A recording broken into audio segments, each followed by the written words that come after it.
welcome back to Teddy Unscripted. I'm in the studio. I'm so excited. Everyone's really far away from me. Freddie is super far away. Dawn's in another room. But I was really excited to come back in because I genuinely don't think I could keep working at home between 3 dogs and stress of parents and stress of everything.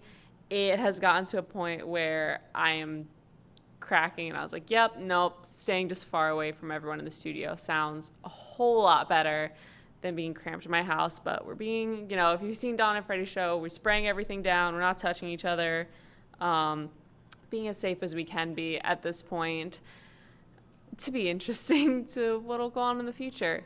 But I kind of wanted to talk about today, Freddie gave me a really awesome idea of seeing a difference of what's going on when I don't know how many people watch are in my age group. I'm 24, and I'm in a very strange part where I'm not quite a millennial. I'm not quite a Gen Z. I haven't been in school for a few years.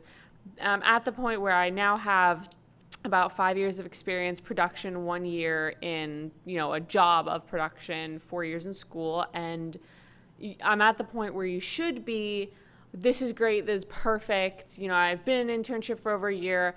I went to school for this, I can get hired, and now this happens and nobody's hiring. And it's a tough place to be in because there's not much, I'm lucky to be at the Brooklyn Cafe with Dawn and Freddie as, working with them. But it's so hard to get another internship, to look for where's the next step from here. And especially just on a normal day, it's hard to find what's my next step. And then the quarantine happens and everyone's losing their jobs. But you have, I don't know about anyone else. I've been with my parents. I've been helping take care of my parents. But you're with them. You're like, oh, I want to get a house. Not yet. This might be the age time when you can get a house, but you can't really get that. You can't find a place where a job is going to be super stable because no one's hiring. I don't know, I thought it'd be a cool idea to have a conversation of what happens there because I don't know. I wish this was a conversation where I was like a teacher and I was giving hypothetical situations of if this happened, what would you do? Here's the correct answer. But I don't think anyone has that. And I think for people in the middle generations, it's especially hard because, you're in school. If you're just graduating, congratulations. You're about to be in the position that I'm in, most likely. But when you're in school, you still have, in my opinion, there's a little more choices. And again, no one really knows what the seniors and the juniors in high school and college are going through right now because this hasn't happened to us. But when I was in college, I know that my colleges, and I know I still get emails from my universities saying like, hey, there's this online remote job that's hiring. They're still kind of trying to help the students as much as they can with getting remote jobs.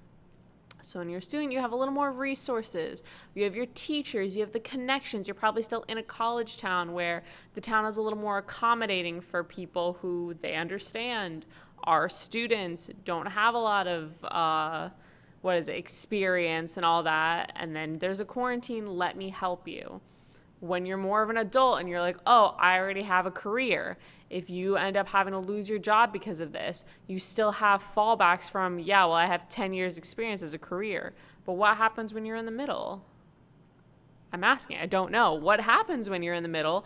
Again, just like I can't say what the high schoolers and college kids are going through, no one can say what the people in my little medium area are going through. By the older generation, we get looked up as, oh, you're a Gen Z, you don't know anything. I'm right on the cusp.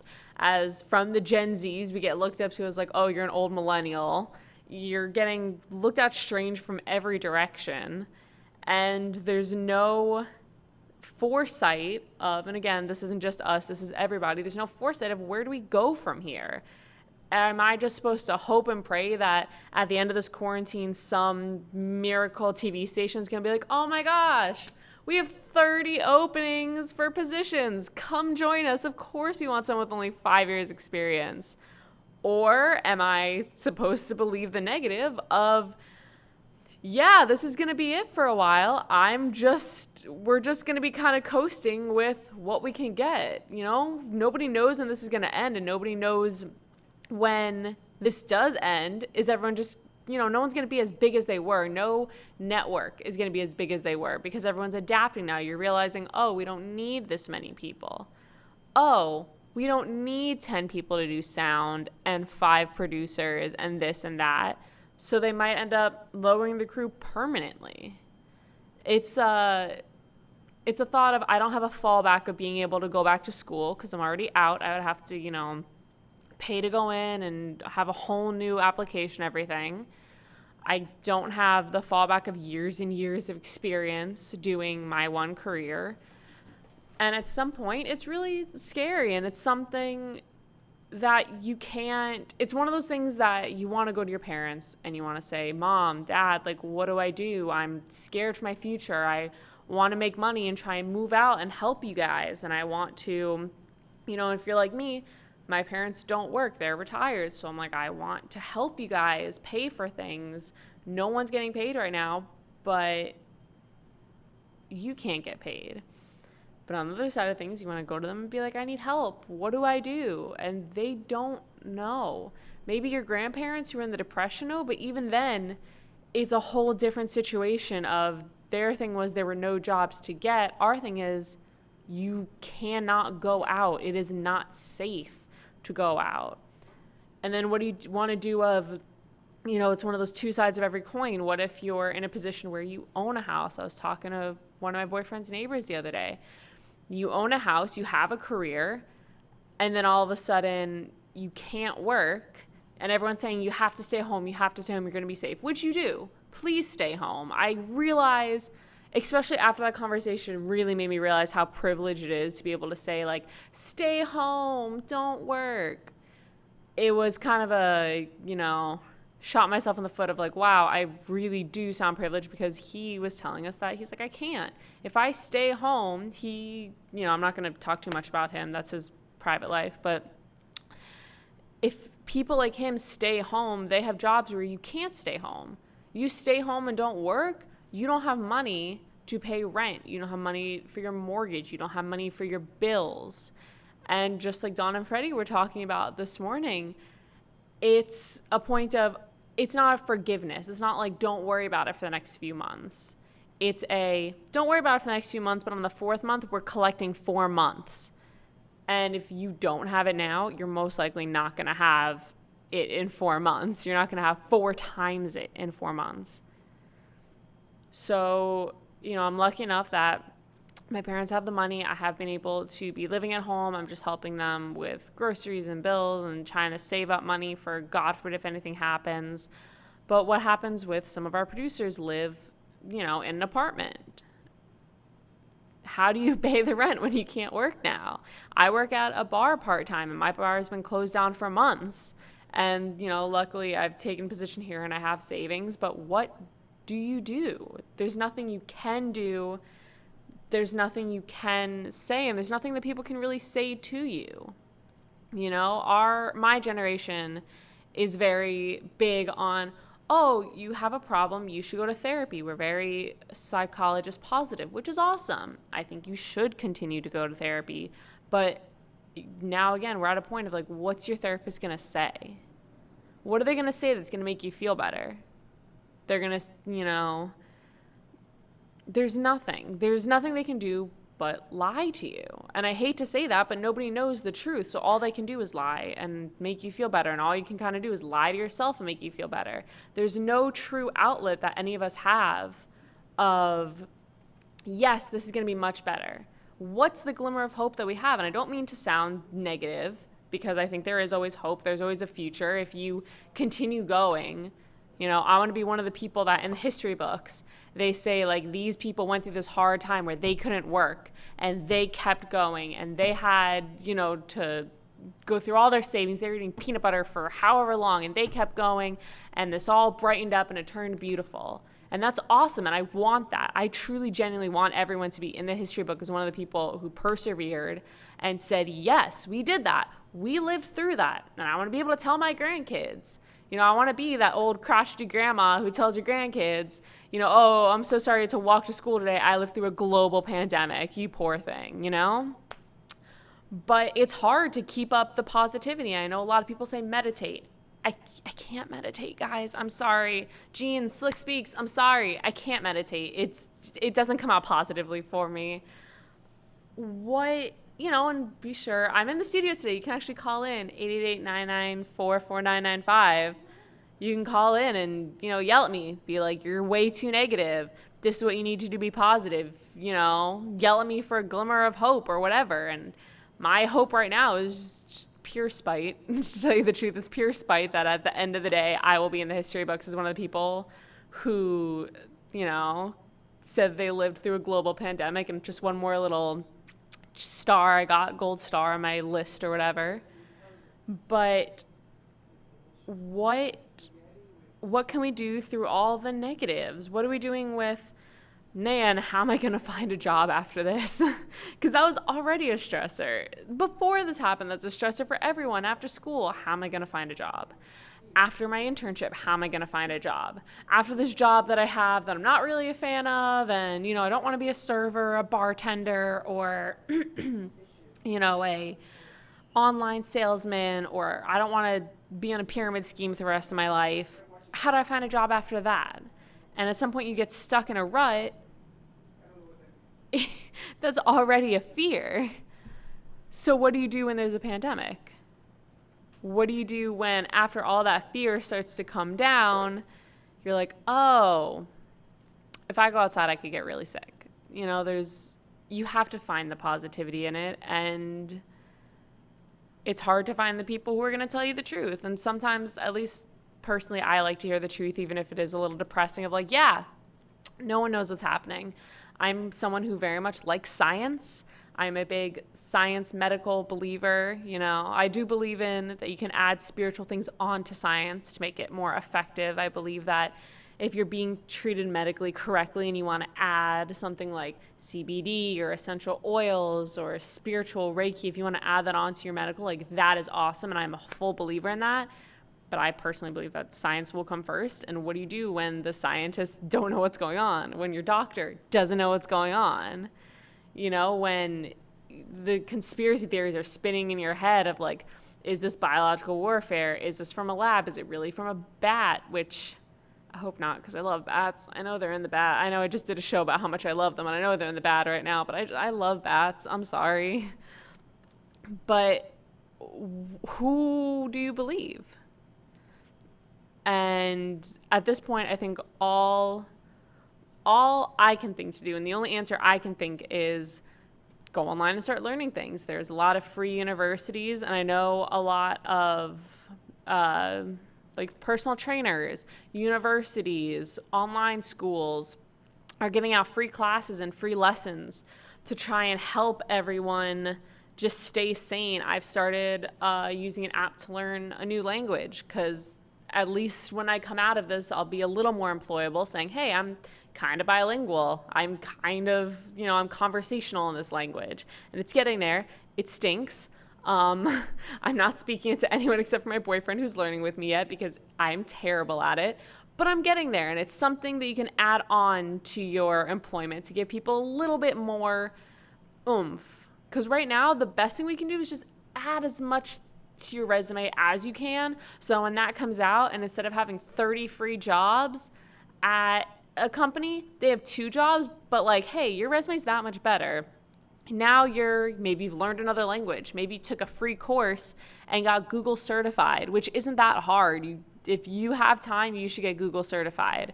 Maybe you took a lot of time and learned a lot about Excel, and now you're like an Excel master. As long as we can do these little things that people on the cusp are lucky enough that we grew up with this technology, but we also grew up with the more advanced, we grew up with the technology of the millennials. We've been using computers since we were kids, but we also grew up with a little coding stuff of the Gen Zs that, I remember I had a Tumblr, and I remember having to learn HTML code to make it look the way I wanted. It's the little things that, that annoying internet, your parents kept saying, get off the internet, it's going to melt your brain, whatever. But I've learned little skills from it. And, now I'm lucky that I work at a place where I can use my tech skills, and I learn a lot from it. But if you just keep building your resume at least it's something. And I can't promise that when we get out of this, we're going to have jobs, because I don't think anyone can. But at least those little jobs that are there, you'll have a bump up on. You'll be like, hey, I did all these jobs, a pandemic happened, but during that, I stayed busy. And even though I wasn't getting paid, I did free things online. And no, it's not going to solve the problem of I have no money now to pay my bills. It's not going to solve the problem of how am I going to get my stimulus check if something happened you didn't get it yet. I can't get mine till the summer because of the way my stuff is set up. So it's, we're waiting on that. It's not going to solve that. But it's a little bit of pressure, and it's a little bit of release off your chest and off your shoulders of like, oh, wait a minute, okay, at least now I have this certification. They have cosmetology classes online. Do I want to be a makeup artist in any way, shape, or form? Not for years, have I? But it's another certification showing that I stayed busy during quarantine. It's the little things of mastering. I've been doing a lot on Adobe now, and I want to get, mastery on all that, on Adobe Premiere and Illustrator. Am I great at art? No. Have I just been practicing editing our shows and little clips together and, a little logo? Yeah. Am I making any money from that? No. But I'm doing it because at the end of this, I'm going to be able to put on my resume or on my, reel and all that. Hey, I did this. I didn't just leave myself for dead during this. I worked and I tried to improve myself the best I can to be more eligible for the business that I want to be in. And unfortunately, the entertainment business is already a really hard business. I see you staring at me from the corner of my eye and I'm so nervous. Unfortunately, the entertainment business is already a really hard business to get into. It's already something that you have to work and grind and push yourself and kind of know the right connections to break out into. So if you can at least show that through this, I know I'm kind of rambling and repeating it because I want to get it in there and I want to get it in my own head. I'm thinking of it as I'm talking of I need to say, I hate the word motivated. I genuinely hate the word motivation. I don't think motivation is real. I think you're motivated to start something and then it's just willpower and building a habit. That's how I started working out. I was determined for like a month. There's a bugger on the mic. I forced myself to take a class when I was in college so that it held me accountable. Halfway through, I was like, I don't want to do this anymore. I'm not motivated. But I had to keep going to class, and it built a habit to which for 3 years I couldn't break the habit of working out because I'd done it for so long. I think we need to get motivated just to start. Sign up for something that keeps you accountable. They're free things. It's not like you're losing money, but you're saying, oh, I have to go to class today. I have to do this. And I kind of miss the monotony of it. I'm not going to lie. I kind of miss being able to say like, oh, I can't do this. I have to go to class today. Even if it's an online class, it's just something stable in my life in a way that nothing else is stable. We have no idea what's going on. We have absolutely zero control of it. And at least me signing up for a free class and being determined to keep going with it until I build that habit is something that I can control. And I can control how well I do and how much I put into it. And for me, it gives me a sense of stability and a sense of, okay, this is at least something I know. I've done this for years. I've gone to classes. I can do this. And then you build the habit. And then once that class ends, you're still in the habit of going to classes. And you're like, okay, let me just start this new one. You keep going until this ends. We can get back into our normal routine, our normal habits. Because right now, the fear is, there's a lot of fears. I don't want to say the fear. But one of the things that's at least causing me, and I think my immediate family to go crazy is, my mom has a habit of she gets up, she walks the dogs. She, on a normal day before this happened, she would get up, walk the dog. She walks around with, our friends in the neighborhood. Our dogs have a little play date. She'll go to Publix, go to CVS, run her errands. Now she can't do that. That was her way of getting out and socializing with people. She would go to meetings. She'd go over to our neighbors' houses and talk. And it's an awesome thing as a normal person. But now you can't do that. If your routine is to go out and go shopping and run your errands and talk to your friends, you can't do any of that. You're stuck at home. Especially at my house, my father is high risk for this virus, and so we're staying especially as quarantined as we can. And, you know, you lose all the things that you're like, oh, this is who I am. When I think about who I am, I think I am a producer at the Brooklyn Cafe TV, and I am a bartender at an axe throwing bar. Not really a bartender at an axe throwing bar anymore. Once they open up, I hope I will still be, but right now I'm not. They're not open. I'm thankful that I still have to be able to say I'm a producer of the Brooklyn Cafe TV. That's who I am. I am someone who loves entertainment and works very hard at production. But people like my sister, who is a dental hygienist in Seattle, and her office, because they don't do surgeries, they just do more like cosmetic stuff, they're closed. So you ask her, who are you? And she's, I'm a mom. I'm a mom and a wife, you know, and I've been talking to her, and it's hard for her. And I think it's especially hard because she's not used to staying home so much with the baby. Usually my brother-in-law stays home and she's working more because he can work from home. And now it's the two of them in an apartment with, you know, a baby who's not even a year old yet, and a dog who's deaf and very needy. I've lived with this dog before. She's the most needy thing ever, and she's deaf. So she is just off the walls insane. And, you know, it's a loss of, you can get lost in that whirlwind of I have to care my baby, and I have to, you know, budget my money, and I have to, you know, thankfully, again, my brother-in-law helps her a lot. He makes all the food. He does a lot of chores. They're really awesome people. I love them. Well, my sister, but I love my brother-in-law a lot. But it's hard to get, or it's easy to get lost in the whirlwind, and it's hard to pull yourself out of it and say, no, this is who I am. This is who I've always been, just because I don't have my job right now. Just because I don't have my routine right now that I've spent my whole life building my routine of how I'm going to dress and how I'm going to act and how I'm going to be at work and what I'm going to do for work. Just because I don't have that doesn't mean I'm not me. It just means, I don't know. I'm still me, but I don't have the ability to express it right now. And I would love to keep saying, like I was in the beginning, of like, no, this is a great idea for you to finally craft and do the things that you've always wanted to and listen to all your books. And in a perfect world, it would be. But now that it's lasted so long, no one thought it would last this long.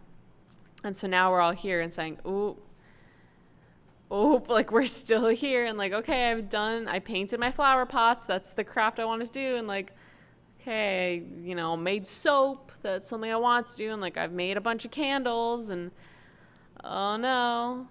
And it started, you know, these people were taking this as a great initiative to make their own small businesses and build their own small businesses. And that's awesome.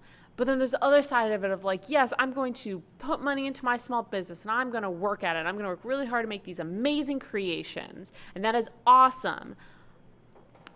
But we need people to pay for the creations. And if no one else has work and no one else is getting paid, then the only people buying your creations are who? Are they people with other small little shops? Like, if there needs to be a trickle of money happening that you can get paid for your creations so that you're going to pay for other creations, and we're all going to support small businesses, which is the most positive thing we can do.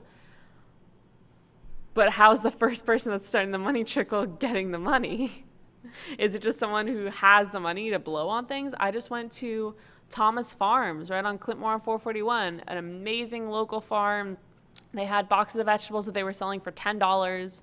They have little extras you can add on. I got like 10 ears of corn for $5. It's an amazing deal. I'm so thankful to them. Please check out Thomas Farms if you're having issues. All the supermarkets near me don't really have that many fruit or veggies right now, and I eat a lot. I literally have a bag. I had like a whole pepper, a tomato, and clementines. Like, I eat a lot of fruits and vegetables in my diet, and to have now supermarkets where they're either so price gouged where I can't afford them, which is ridiculous to me, or they just don't have good ones. It's really cool to be able to support a small business, and thankfully I can do that. I can go support them, and they can then put the money back into their business or go buy from other small businesses. But what happens when your small businesses, I really don't want to call anyone out, but like candles on Etsy. Everyone sells candles. Everyone has candles on Etsy. And like that's dope. If you do that and you make amazing smelling ones and amazing looking ones, like that is dope. I am not talking down on that at all. That is awesome that you do that and you make that creation. But I personally don't really have money right now to buy candles or homemade soap or little cute trinkets for my plants, you know? So when do we get to that point when all this money that you put into your small business, we can use it? It's scary. It's a scary thing. And I think that's for all ages, not just my generation, but I know a lot of people personally who are starting to do that. I don't know. I didn't want this to be such a negative show, but I just kind of want it to be a truthful show of no one knows what's going on. And if you're scared and you feel like you have no one to talk to because no one's giving you answers of what to do, you're not alone. You know, no one knows. And I hope this was at least a little bit of a validation that you're not the only one that doesn't know what's going on. You're scared because you can't turn to anyone to give you answers. And there's no TED Talk or blog that's going to tell you how to fix this because nobody knows. But I hope this helped you guys, anyone out there, at least a little bit. Personally, it was really cathartic to get off my chest. So thank you, Freddie, for telling me to talk about it because it was really cathartic to get off. And I don't know, get it out into the air. But I hope you guys have a great day today. We have What's the Buzz with B is right after this that I'm super excited about. It is a brand new show that we're doing, our first one, and I'm really excited to hear what she says. So I hope you guys have a great day and stay on 2020 Vision. We'll talk to B soon.